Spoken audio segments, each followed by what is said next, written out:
সৌৰা দিগন্তাতে পৰহিদিনা আহিছিলোঁহে, আজিৰ পৰা বৰষুণ দিবলৈ ষ্টাৰ্টে কৰিলে। এনেকৈ যদি নেৰা নেপেৰাকৈ বৰষুণ দি থাকে ঘৰখন কেনেকৈ চলিব বাৰু? আৰু খেতি ছিজনো পালেহি, যিহেতু বহুত মুস্কিল হ'ব। এনেকৈ হ'লে কেনেকৈ আমি দুবেলা দুমুঠি খাম বাৰু? এইপিনে আকৌ ট্ৰেক্টৰ লগাব লাগে।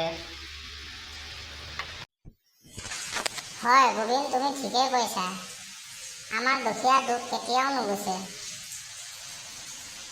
সেইপিনে মছলাও ৰেডি কৰি থৈছোঁ, কাম কৰিম বুলি। ঘপককৈ বৰষুণটো আহিলে, এনেকৈ যদি নেৰা নেপেৰাকৈ বৰষুণ দি থাকে ঘৰখন কেনেকৈ চলিম বাৰু?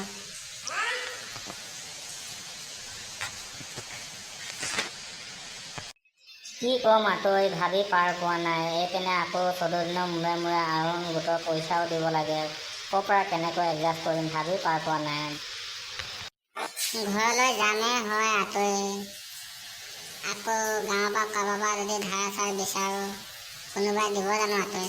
যিহেতু খেতি ছিজন, চবৰে চলিবলৈ অসুবিধা হয় আঁতৰি। যামেই হয় আঁতৰি, খালী হাতখন লৈ কিনে কেনেকৈ বাৰু যাম? ঘৰত পদূলি পাওঁতেই ছোৱালীজনীয়ে পাপা কিবা মোলৈ আনিছেনে বুলি কয়। তেতিয়া আঁতৰি বৰকৈ বুকুখন বিষায়, জানানে আঁতৰি? হয় আঁতৰি, তোমাৰ ছোৱালীজনীৰ কথাও ভাবিব লাগে। মোৰো সেই একে আঁতৰি। আজি দেউতা ঢুকুৱা 2 বছৰে হ'ল।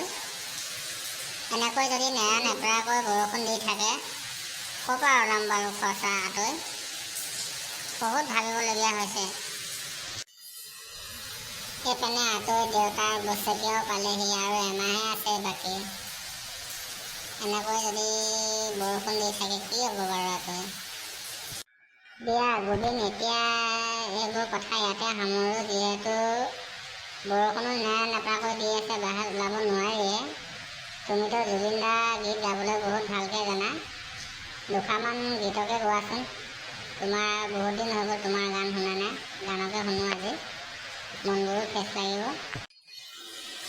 ইয়াতে এটা কথা কওঁ আৰু আঁতৰি, আমাৰ ফেচবুক পেজৰ বন্ধু বান্ধৱীসকলক, যিহেতু আমাৰ দুখীয়াৰ কাহিনীটো যদি ভাল লাগিছে শুনি, লাইক কমেণ্ট শ্বেয়াৰ কৰিব আৰু ফ'ল' কৰিব।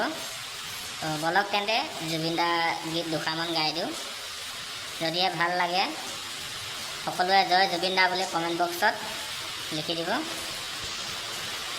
জানমণি সপোনতে আহিবা, দুচকুতে ভাগিবা, মৰমেৰে মাতিবা, জানমণি তুমি হবা পৰি, দুয়ো হাত ধৰা ধৰি কৰি আমি সৰগলৈ যাম। Thank you. সঁচাই আঁতৰি, তুমি বহুত ভালকৈ গাবলৈ জানা দেই। মনটো এতিয়াহে ভাল লাগিছে। তেন্তে আঁতৰি এতিয়া বৰষুণো দি আছে, ব'লা ৰুমলৈকে যাওঁ।